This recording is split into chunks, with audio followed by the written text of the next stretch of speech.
Hey guys, I wanted to show you my Warbringer Titan.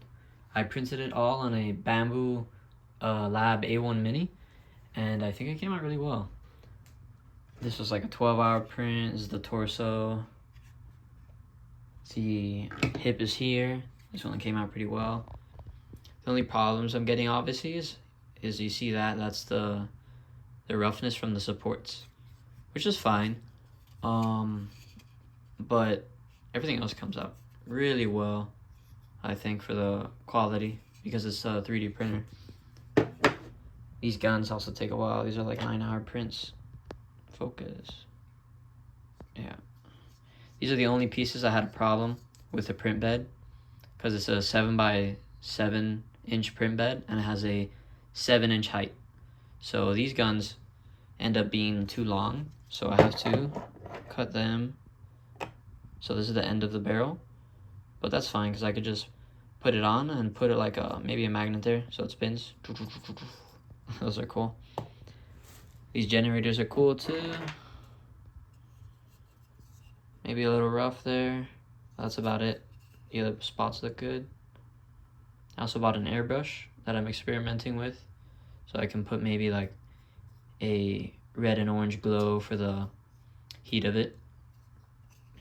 I gotta clean that up too. Yeah, it's just a lot of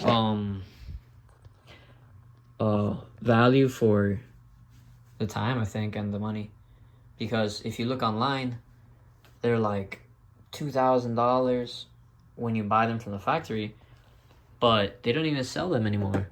So they end up being on eBay, and they're like $4,000, $5,000 for a Titan, for a plastic model. And they're made out of resin, so resin's a little harder to deal with. So I was like, oh, you know what? Let me just try to print one. So I found a file. I found some files online for $8. And I was like, oh, sure, I'll just do that. Yeah, I think it's coming out really nicely. Oh, these feet are super cool. So they have these armor platings with like pistons on them that go here. Boom. See if I can line them up.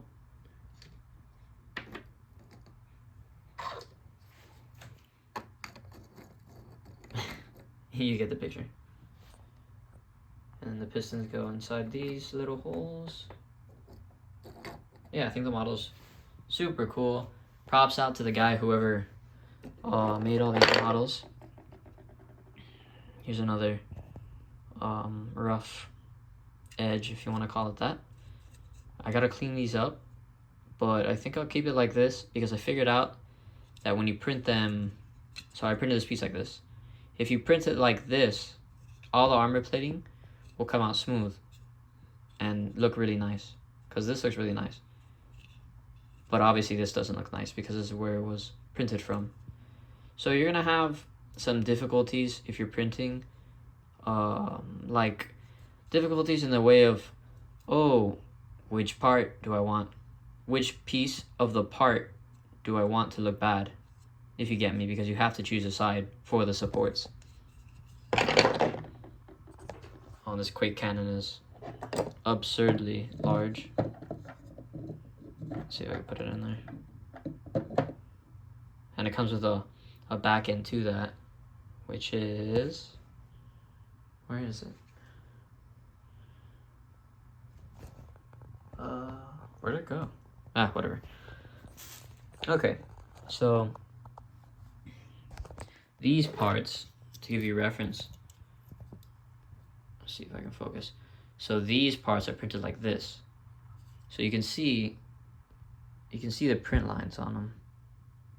Oh my god, if it would focus. Yeah, you can see all those print lines. So that's what happens when you print a piece like this. But if you print it like this, you won't see these print lines. It'll come out really smoothly. So that's what happened here with these. It came out really smooth because I printed them like this. Yeah. Oh, that's the end of it. So this is the end. This goes behind the Quake cannon. It's cool. It's like a revolver. Oh, it is a revolver. And it also comes with shells, rounds you can put in here. Alright. Just wanted to show you my little project. I think it's coming out good. And yeah, that's about it. Have a good one. Hey, I also wanted to add that if anyone has advice on what magnets I should be using for this Titan, that would be kindly appreciated, because this is such a big model. I want to get the right materials for it. I'm probably going to experiment anyways and use a whole bunch of different magnets. I know I have some 12mm and 10mm ones. Also, I want to know what putty I should use. I'm currently using the green stuff as mentioned, but I'm not sure if that's the best putty for such a big model. And for printing, I think that if anyone wants to print a Titan, they can totally do it. If not, for the cost. Because normally when you want to get a Titan, you're like, oh, it costs 1,800 brand new for the Warlord, or 2,000. I forget how much all the parts cost. But if you buy a Bamboo Lab A1 Mini, it's like 230 bucks if you buy with a print roll. And then, let's say you're spending $80 more on 4 filament rolls. That's much cheaper, at around $310 for the whole Warbringer Titan, opposed to $1,800. I think it's a great deal. And you don't have to deal with resin. But you do have to deal with these supports. Alright, I'll be posting updates on this. Let me know if you want more. Peace.